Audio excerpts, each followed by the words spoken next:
So kind of reviewing the trip that I took down to Florida, kind of wanted to go over a couple of things. First thing was kind of like a tip to avoid getting tickets while you're out on the road. And I really have none, but I did get a ticket coming on my way back. I was in New York City, and you know, I don't really drive in New York City, at least a motorcycle, but the times that I have driven a motorcycle in New York City, it's been a complete cluster. The first time my bike basically started falling apart on me because the roads down there are complete shit, and you know, friggin' any part that's not absolutely tight is coming right off, because you're gonna hit a pothole and it's just gonna fly. The second thing is they got communist-ass laws in New York in general, just like the whole state.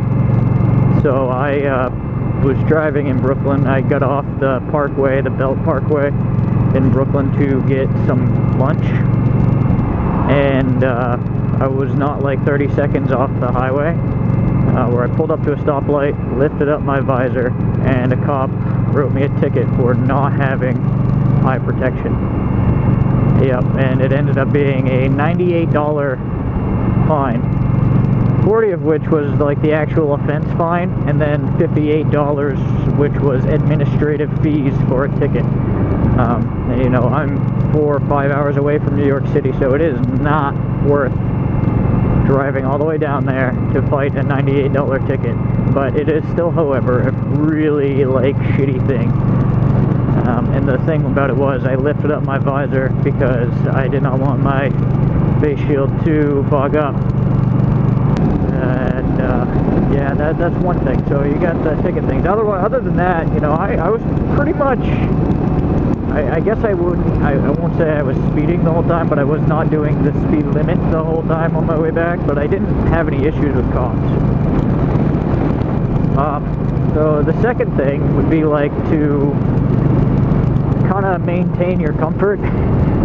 You can imagine 3,000 miles on a bike like this is not going to be comfortable. It's going to be painful. It's going to be rough, and it was indeed rough on the ass and the back. And you know, the handlebars are not ergonomically set up. They're more set up for control of the bike. And the seat is definitely not a touring seat, that's for sure. I still have the stock seat on this thing. So I would say like the first 2 days I could handle the minor pain that I had.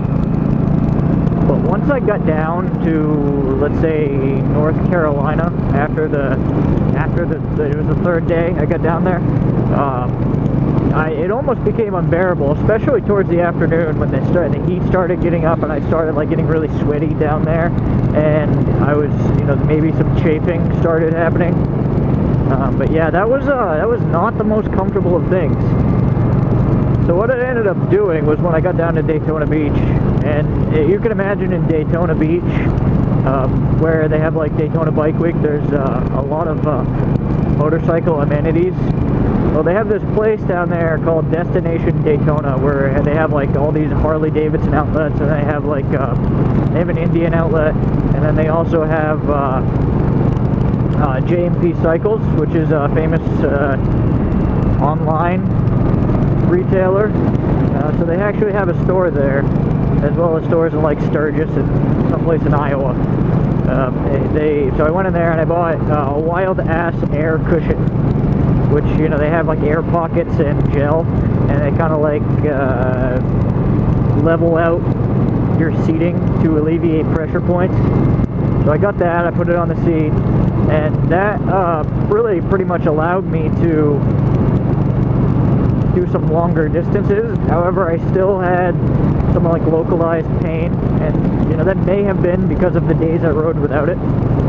But yeah, that was one thing. And then the back, that, you know, you obviously, unless you do get new handlebars, there's no really fixing that. So that really never went away, and that kind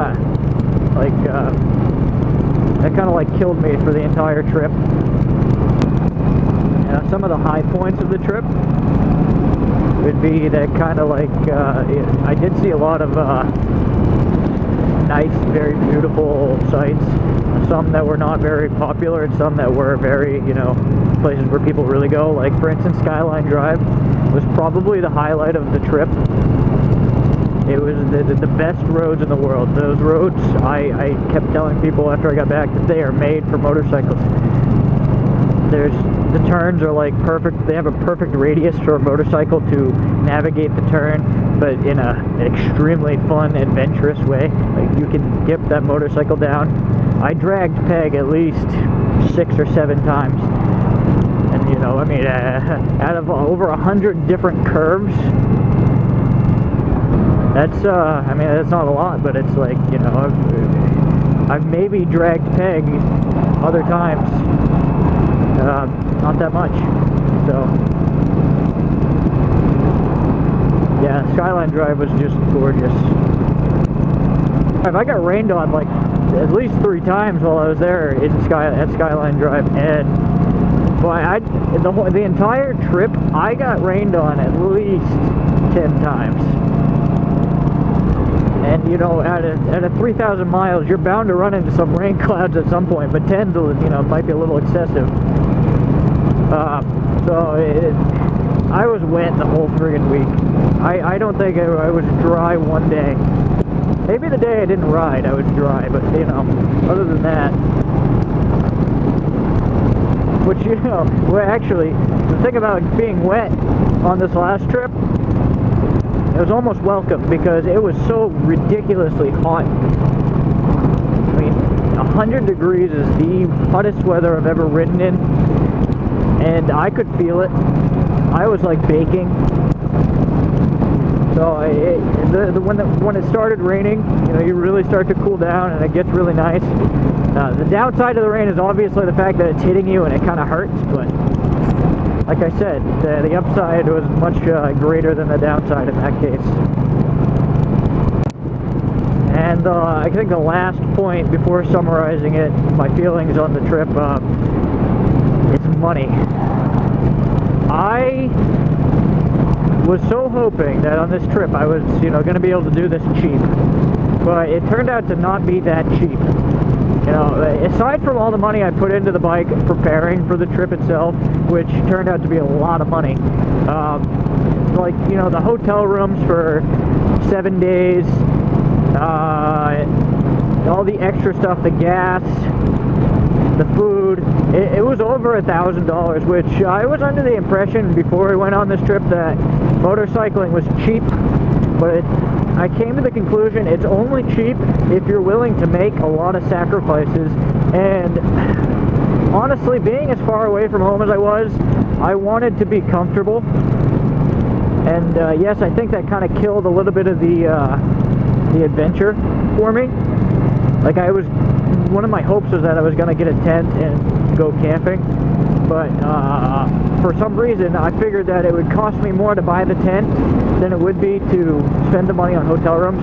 That I was alone, so I will admit that I was a little skeptical of going out and sleeping alone in the woods.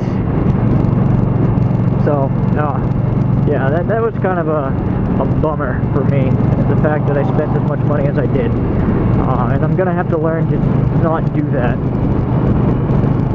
So, I guess, to sum it up, would I do it again? Yeah, probably not to Florida, though. I would go somewhere more exotic, like, I don't know, Michigan? Michigan. I just want to go somewhere where the roads aren't flat, and they got some curvature to them. As a matter of fact, I so want to go back down to Skyline Drive in the worst way, and I want to continue on from Skyline Drive and do the Blue Ridge Parkway all the way to the end of it, because that road was absolutely a blast. It's like 400 miles of nothing but curvy roads up in the mountains, and there's tunnels. There's like roads that go out over the ravines or over the edges of the mountains. It's awesome. I totally want to do that again. So I will do that. Now, this next trip that I am going on, I will probably do it Labor Day, or maybe in the next couple weekends here.